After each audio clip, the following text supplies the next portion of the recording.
I am all in favor of your idea that we should go back to our old plan of having a more or less set subject, an agendum for our letters. When we were last separated, the correspondence languished for lack of it. How much better we did in our undergraduate days with our interminable letters on the Republic and classical meters, and what was then the new psychology. Nothing makes an absent friend so present as a disagreement. Prayer, which you suggest, is a subject that is a good deal in my mind. I mean private prayer. If you are thinking of corporate prayer, I won't play. There is no subject in the world, always excepting sport, on which I have less to say than liturgiology, and the almost nothing which I have to say may as well be disposed of in this letter. I think our business as laymen is to take what we are given and make the best of it. And I think we should find this a great deal easier if what we were given was always and everywhere the same. To judge from their practice, very few Anglican clergymen take this view. It looks as if they believe people can be lured to go to church by incessant brightenings, lightenings, lengthenings, abridgments, simplifications, and complications of the service. And it is probably true that a new keen vicar will usually be able to form within his parish a minority who are in favor of his innovations. The majority, I believe, never are. Those who remain, many give up church-going altogether, merely endure. Is this simply because the majority are hidebound? I think not. They have a good reason for their conservatism.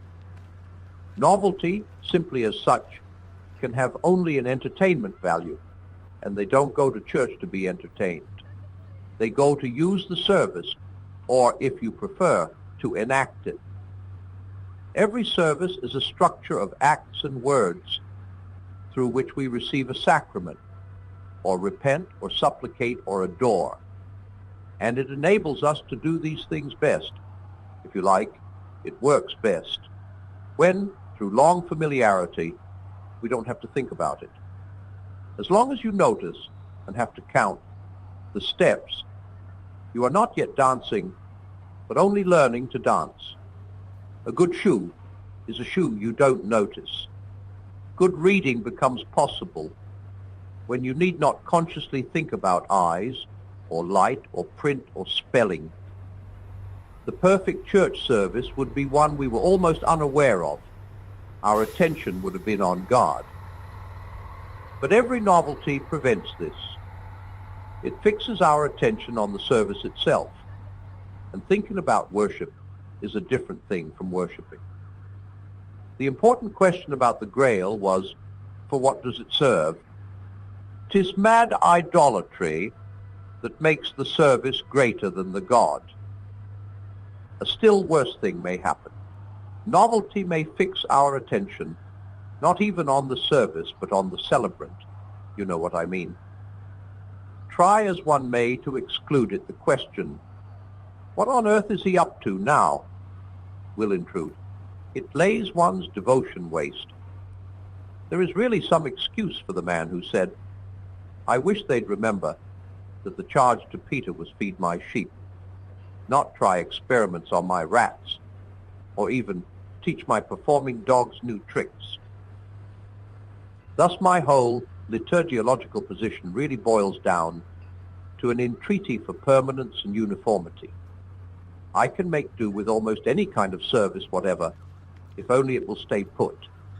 But if each form is snatched away just when I am beginning to feel at home in it, then I can never make any progress in the art of worship. You give me no chance to acquire the trained habit, habito dell'arte. It may well be that some variations, which seem to me merely matters of taste, really involve grave doctrinal differences, but surely not all. For if grave doctrinal differences are really as numerous as variations in practice, then we shall have to conclude that no such thing as the Church of England exists. And anyway, the liturgical fidget is not a purely Anglican phenomenon. I have heard Roman Catholics complain of it too. And that brings me back to my starting point. The business of us laymen is simply to endure and make the best of it. Any tendency to a passionate preference for one type of service must be regarded simply as a temptation. Partisan churchmanships are my bête noire. And if we avoid them, may we not possibly perform a very useful function? The shepherds go off, everyone to his own way, and vanish over diverse points of the horizon. If the sheep huddle patiently together and go on bleating, might they finally recall the shepherds? Haven't English victories sometimes been won by the rank and file in spite of the generals? As to the words of the service, liturgy in the narrower sense, the question is rather different. If you have a vernacular liturgy, you must have a changing liturgy. Otherwise, it will finally be vernacular only in name. The ideal of timeless English is sheer nonsense. No living language can be timeless. You might as well ask for a motionless river. I think it would have been best, if it were possible, that necessary change should have occurred gradually, and, to most people, imperceptibly, here a little and there a little, one obsolete word replaced in a century, like the gradual change of spelling in successive editions of Shakespeare. As things are, we must reconcile ourselves, if we can also reconcile government, to a new book. If we were, I thank my stars I'm not, in a position to give its authors advice, would you have any advice to give them? Mine could hardly go beyond unhelpful cautions. Take care. It is so easy to break eggs without making omelettes. Already, our liturgy is one of the very few remaining elements of unity in our hideously divided church.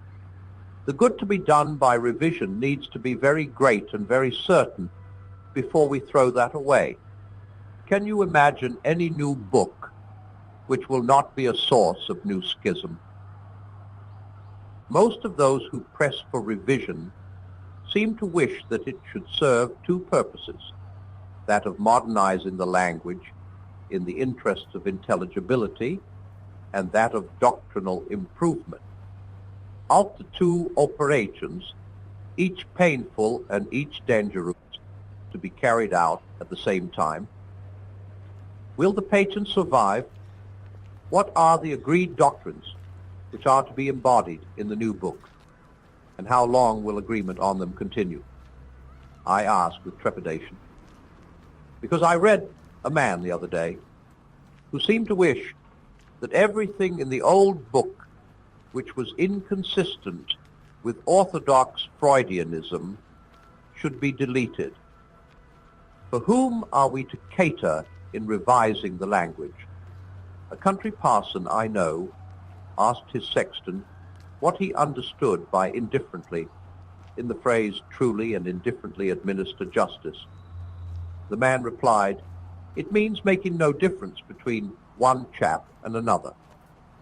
"And what would it mean if it said impartially?" asked the parson. "Don't know. Never heard of it," said the sexton. Here, you see, we have a change intended to make things easier. But it does so neither for the educated, who understand indifferently already, nor for the wholly uneducated, who don't understand impartially. It helps only some middle area of the congregation, which may not even be a majority. Let us hope the revisers will prepare for their work by a prolonged empirical study of popular speech as it actually is, not as we, a priori, assume it to be. How many scholars know, what I discovered by accident, that when uneducated people say impersonal, they sometimes mean incorporeal. What of expressions which are archaic, but not unintelligible? Be ye lift up. I find that people react to archaism most diversely. It antagonizes some, makes what is said unreal.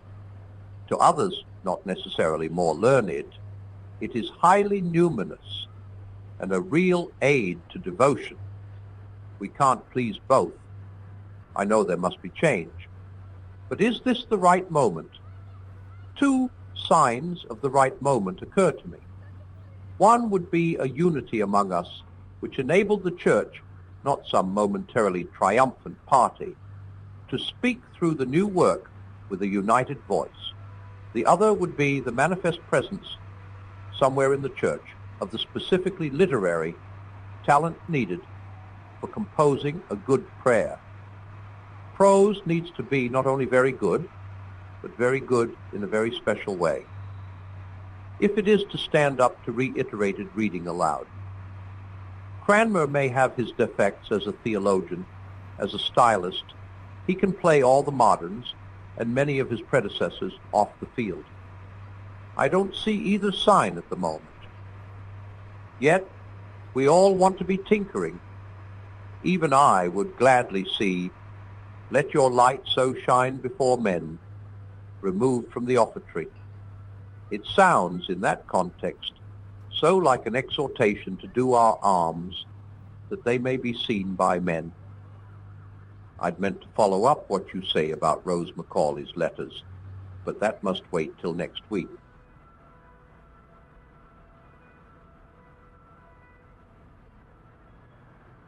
Why, you say that my view of church services is man-centered and too concerned with mere edification. How does this follow from anything I said? Actually, my ideas about the sacrament would probably be called magical by a good many modern theologians. Surely the more fully one believes that a strictly supernatural event takes place, the less one can attach any great importance to the dress, gestures, and position of the priest. I agree with you that he is there not only to edify the people, but to glorify God. But how can a man glorify God by placing obstacles in the way of the people? Especially if the slightest element of clerical one-upmanship, I owe the phrase to a cleric, underlies some of his eccentricities. How right is that passage in the Imitation where the celebrant is told, consult not your own devotion, but the edification of your flock. I've forgotten how the Latin runs. Now, about the Rose Macaulay letters. Like you, I was staggered by this continual search for more and more prayers. If she were merely collecting them as objets d'art, I could understand it.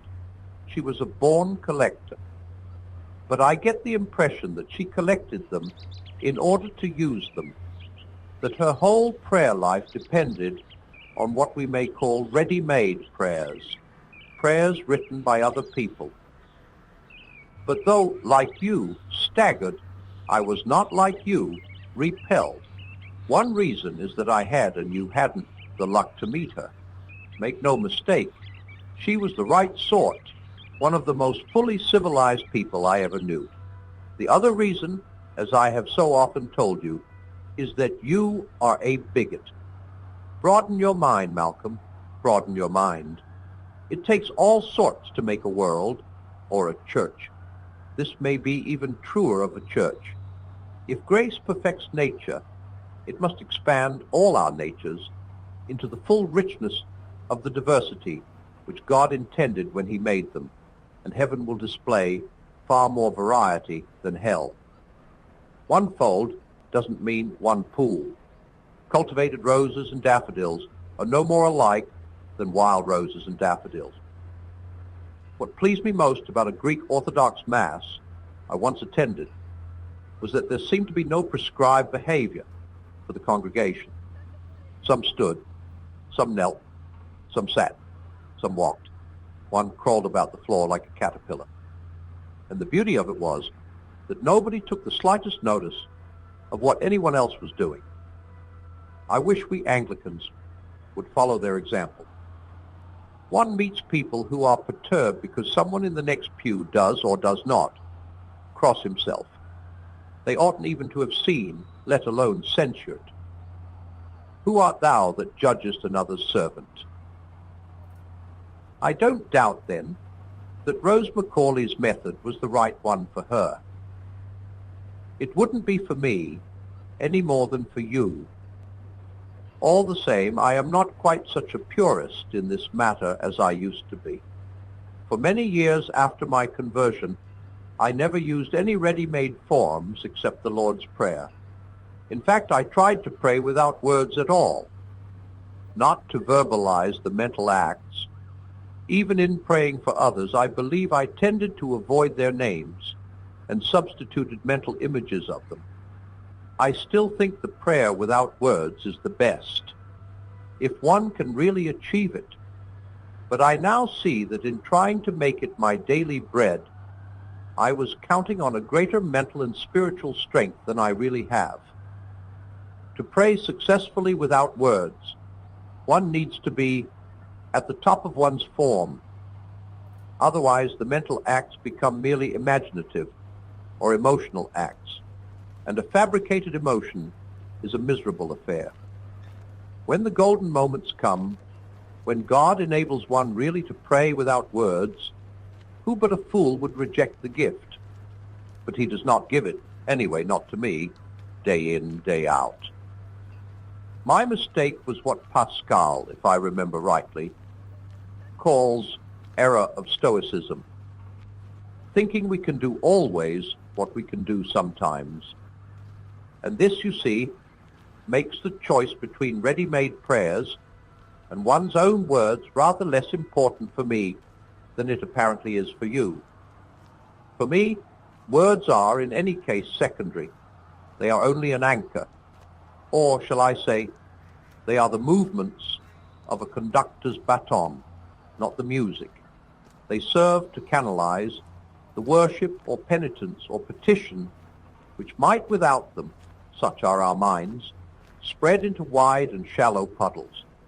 It does not matter very much who first put them together. If they are our own words, they will soon, by unavoidable repetition, harden into a formula. If they are someone else's, we shall continually pour into them our own meaning. At present, for one's practice changes, and I think ought to change, I find it best to make my own words the staple, but introduce a modicum of the ready-made. Writing to you, I need not stress the importance of the homemade staple. As Solomon said at the dedication of the temple, each man who prays knows the plague of his own heart, also the comforts of his own heart. No other creature is identical with me, no other situation identical with mine. Indeed, I myself and my situation are in continual change. A ready-made form can't serve for my intercourse with God any more than it could serve for my intercourse with you. This is obvious. Perhaps I shan't find it so easy to persuade you that the ready-made modicum has also its use. For me, I mean, I'm not suggesting rules for anyone else in the whole world. First, it keeps me in touch with sound doctrine. Left to oneself, one could easily slide away from the faith once given into a phantom called my religion. Secondly, it reminds me what things I ought to ask, perhaps especially when I am praying for other people. The crisis of the present moment, like the nearest telegraph post, will always loom largest. Isn't there a danger that our great permanent objective necessities, often more important, may get crowded out? By the way, that's another thing to be avoided in a revised prayer book. Contemporary problems may claim an undue share, and the more up-to-date the book is, the sooner it will be dated. Finally, they provide an element of the ceremonial. On your view, that is just what we don't want. On mine, it is part of what we want. I see what you mean when you say that using ready-made prayers would be like making love to your own wife out of Petrarch or Donne. Incidentally, might you not quote them to such a literary wife as Betty? The parallel won't do. I fully agree that the relationship between God and a man is more private and intimate than any possible relation between two fellow creatures. Yes, but at the same time there is, in another way, a greater distance between the participants. We are approaching, well, I won't say the wholly other, for I suspect that is meaningless, but the unimaginably and insupportably other. We ought to be, sometimes I hope one is, simultaneously aware of closest proximity and infinite distance. You make things far too snug and confiding. Your erotic analogy needs to be supplemented by, I fell at his feet as one dead. I think the low church milieu that I grew up in did tend to be too cozily at ease in Sion. My grandfather, I'm told, used to say that he looked forward to having some very interesting conversations with St. Paul when he got to heaven. Two clerical gentlemen talking at ease in a club. It never seemed to cross his mind that an encounter with St. Paul might be rather an overwhelming experience, even for an evangelical clergyman of good family.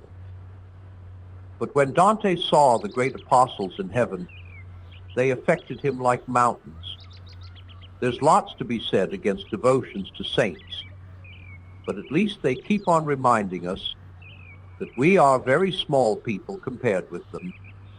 How much smaller before their master? A few formal, ready-made prayers serve me as a corrective of, well, let's call it cheek. They keep one side of the paradox alive. Of course, it is only one side.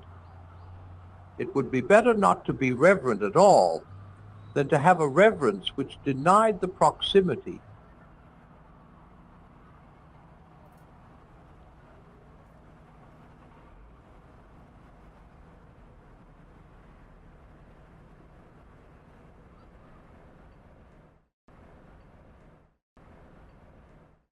Today I come to that part of Christian morals where they differ most sharply from all other morals.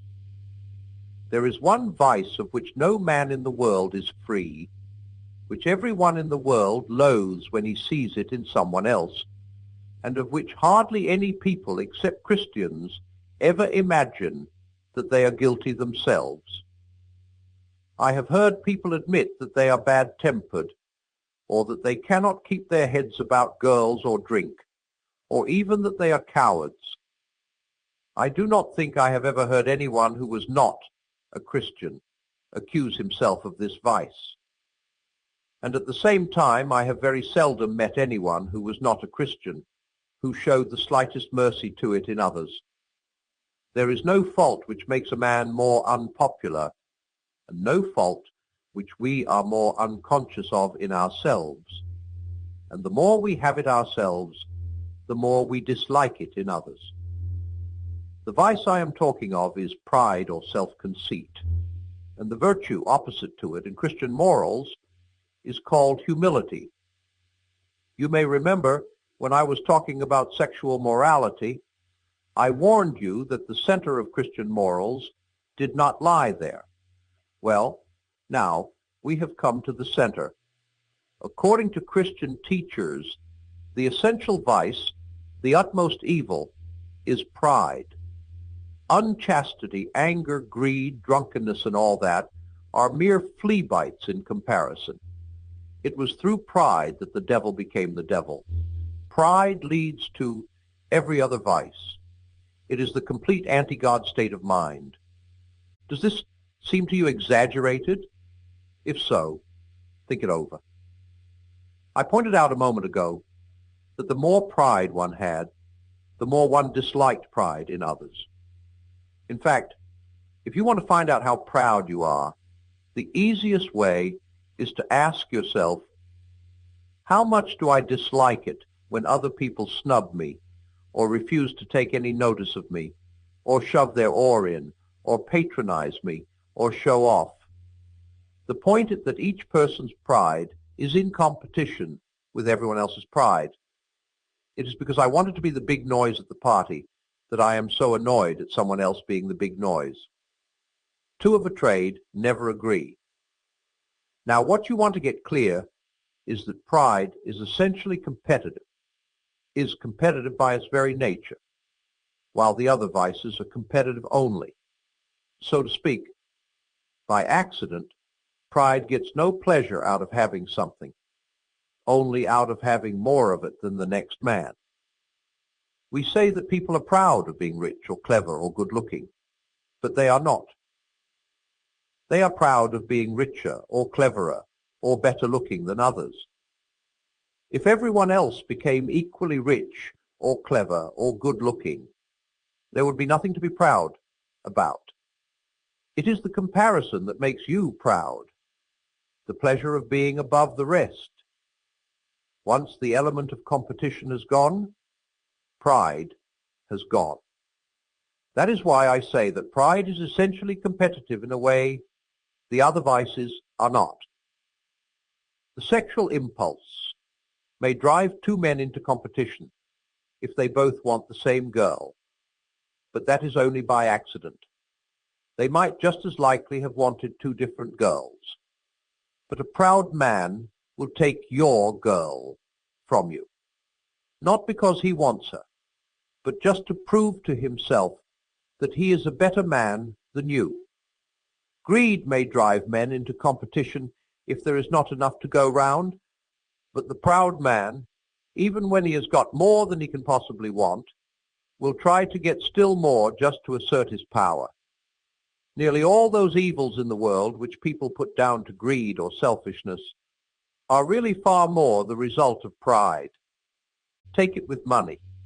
Greed will certainly make a man want money for the sake of a better house, better holidays, better things to eat and drink, but only up to a point. What is it, Dial, makes a man with 10,000 a year anxious to get 20,000 a year? It is not the greed for more pleasure. 10,000 will give all the luxuries that any man can really enjoy. It is pride, the wish to be richer than some other rich man, and still more, the wish for power. For of course power is what pride really enjoys. There is nothing makes a man feel so superior to others as being able to move them about like toy soldiers. What makes a pretty girl spread misery wherever she goes? By collecting admirers. Certainly not her sexual instinct. That kind of girl is quite often sexually frigid. It is pride.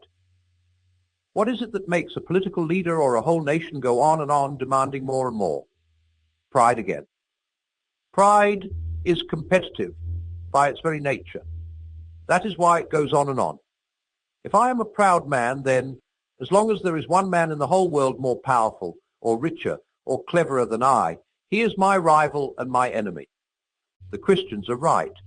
It is pride which has been the chief cause of misery in every nation and every family since the world began.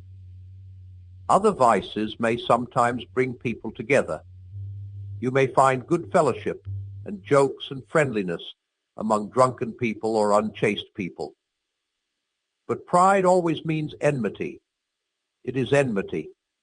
And not only enmity between man and man, but enmity to God. In God you come up against something which is in every respect immeasurably superior to yourself. Unless you know God as that, and therefore know yourself as nothing in comparison, you do not know God at all. As long as you are proud, you cannot know God. A proud man is always looking down on things and people. And of course, as long as you are looking down, you cannot see something that is above you. That raises a terrible question. How is it that people who are quite obviously eaten up with pride can say they believe in God and appear to themselves very religious. I am afraid it means they are worshiping an imaginary God. They theoretically admit themselves to be nothing in the presence of this phantom God, but are really all the time imagining how he approves of them and thinks them far better than ordinary people. That is, they pay a penny worth of imaginary humility to him and get out of it a pound's worth of pride towards their fellow men. I suppose it was of those people Christ was thinking when he said that some would preach about him and cast out devils in his name, only to be told at the end of the world that he had never known them. And any of us may at any moment be in this death trap. Luckily, we have a test. Whenever we find that our religious life is making us feel that we are good, above all, that we are better than someone else, I think we may be sure that we are being acted on, not by God, but by the devil. The real test of being in the presence of God is that you either forget about yourself altogether or see yourself as a small, dirty object. It is better to forget about yourself altogether. It is a terrible thing that the worst of all the vices can smuggle itself into the very center of our religious life. But you can see why. The other and less bad vices come from the devil working on us through our animal nature. But this does not come through our animal nature at all. It comes direct from hell. It is purely spiritual.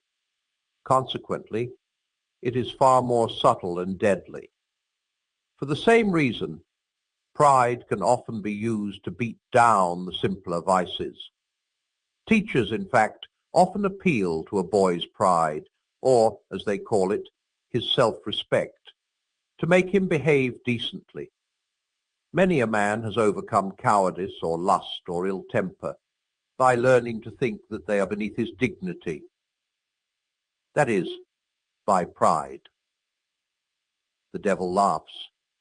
He is perfectly content to see you becoming chaste and brave and self-controlled, provided all the time he is setting up in you the dictatorship of pride, just as he would be quite content to see your chilblains cured if he was allowed in return to give you cancer. For pride is spiritual cancer. It eats up the very possibility of love, or contentment, or even common sense. Before leaving this subject, I must guard against some possible misunderstandings. 1. Pleasure in being praised is not pride. The child who is patted on the back for doing a lesson well, the woman whose beauty is praised by her lover, the saved soul to whom Christ says, "Well done," are pleased and ought to be. For here the pleasure lies not in what you are, but in the fact that you have pleased someone you wanted, and rightly wanted to please. The trouble begins when you pass from thinking, "I have pleased him, all is well," to thinking, "What a fine person I must be to have done it." The more you delight in yourself, and the less you delight in the praise, the worse you are becoming. When you delight wholly in yourself and do not care about the praise at all, you have reached the bottom. That is why vanity, though it is the sort of pride which shows most on the surface, is really the least bad and most pardonable sort. The vain person wants praise, applause, admiration too much and is always angling for it. It is a fault, but a childlike and even, in an odd way, a humble fault. It shows that you are not yet completely contented with your own admiration. You value other people enough to want them to look at you. You are, in fact, still human. The real black diabolical pride comes when you look down on others so much that you do not care what they think of you. Of course, it is very right, and often our duty, not to care what people think of us, if we do so for the right reason, namely, because we care so incomparably more what God thinks.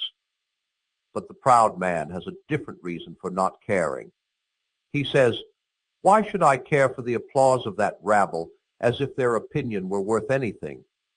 And even if their opinions were of value, am I the sort of man to blush with pleasure at a compliment like some chit of a girl at her first dance? No, I am an integrated adult personality. All I have done has been done to satisfy my own ideals, or my artistic conscience, or the traditions of my family. Or in a word, because I'm that kind of chap. If the mob like it, let them. They're nothing to me." In this way, real thoroughgoing pride may act as a check on vanity.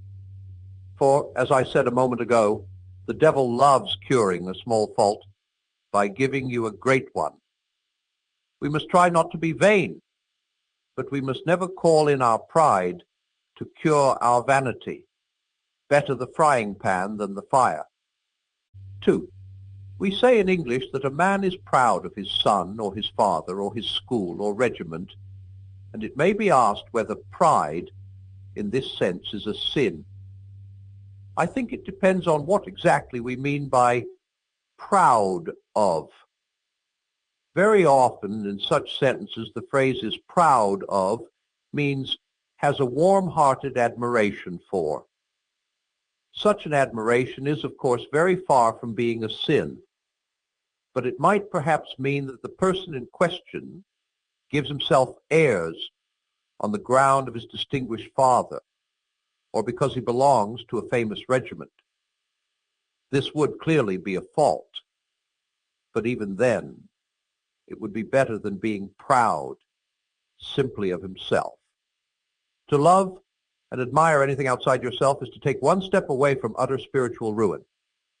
Though we shall not be well so long as we love and admire anything more than we love and admire God.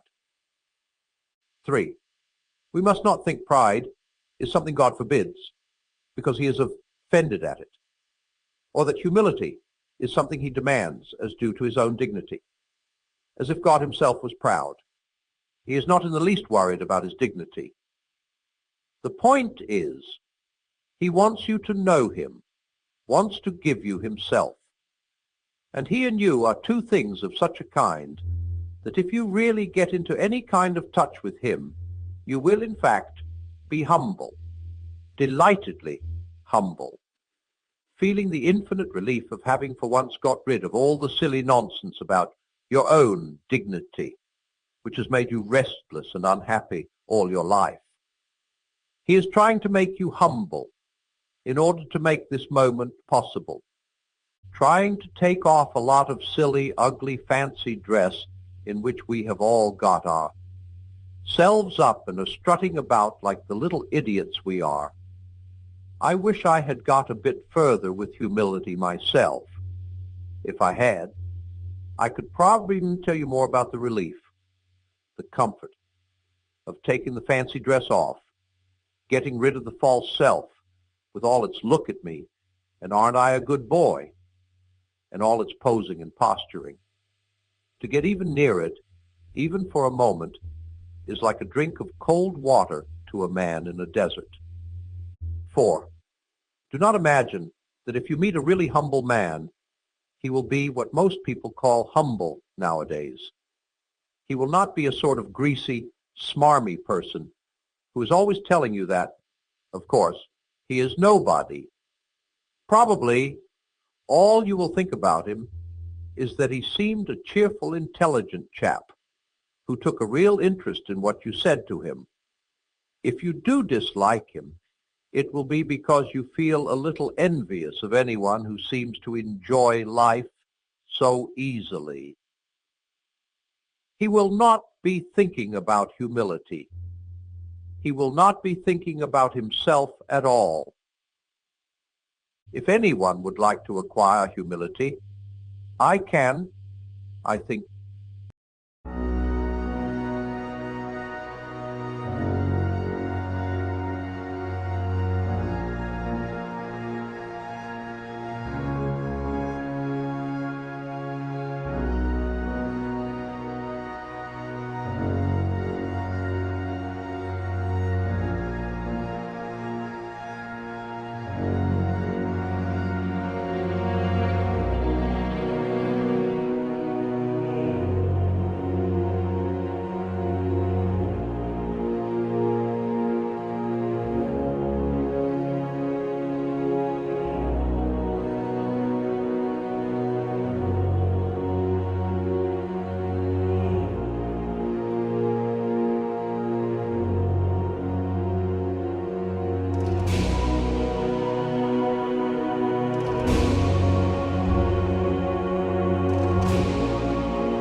a domino just falling for treads in the deep, and it's on me and it's pulling me in. Oh, oh, oh, Geronimo.